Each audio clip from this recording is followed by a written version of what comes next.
by show of hands, who is a team leader, a boss, employer, has actually got to have staff report to them?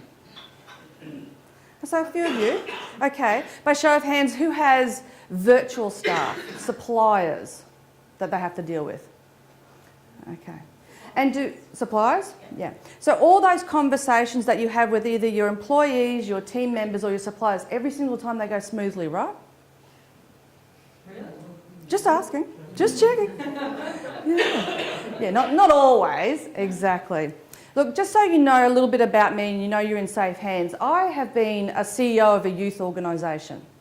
In order to get into that position of CEO, I had some staff be incredibly encouraging. And when I say encouraging, they shoved me into that role. They said, Sally, you can do this, you know, you'll be awesome. You've already worked for the organisation forever. You know the program, you know the staff. You're going to be fantastic. You'll be, you'll know how to take this program to where it's got to be. So of course I'm walking around going, yeah, baby, I can do it. You know, they told me I could. So of course my ego just exploded as I applied for the position and, you know, breezed through the interview and got the job. I'm a leader now. It says so on my business card. Within less than weeks, what really struck me was how lonely it was. The two people who were so strategic in encouraging me and driving me and pushing me into this role, couldn't find them. They absolutely checked out and left the building. One of them literally checked out and left the building. She actually resigned.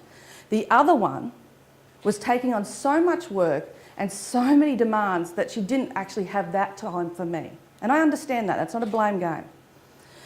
But being in that role, being at that pointy end and having people to report to me in my actual office, as well as dispersed across Queensland, as well as having suppliers to deal with, was a major, fast, hard, painful learning curve. And I actually came to a point where I'd catch the train into the city in the morning, I'd get to the bottom of the hill and look up to the hill to where the building was, and tears would just come out. And I'm not exactly a teary kind of person, but I was a sobbing mess. At night, when I got home, I medicated very nice red wine, because I just wanted to write the day off. Yeah. So my then boyfriend, we were together, and he thought, this is awesome. Yay, tears in the morning, coma in the evening, awesome. Not so much. I would get also to the point where in those mornings I would ring him and say, I don't want to go. I can't get myself to walk up that hill. And of course, he's at work. How can he help me? You know, how hopeless a feeling must he have had with me dumping that on him? So it got such to the point where I had an ultimatum put to me. It's the job or it's us. It was a pretty big slap in the face, and I'm absolutely grateful for it. Yeah, he's a good guy. And I have to say that because his nieces are in the room. No, no, he is absolutely the poet to this warrior. And I'm so glad he did it, because it really drew a line in the sand, and it made me stop and think about the experience I was having as a CEO. And I can look back now and think how thankful I am for the team I had, because there were days where I wasn't that great, but they were great, and they did their best with what we had.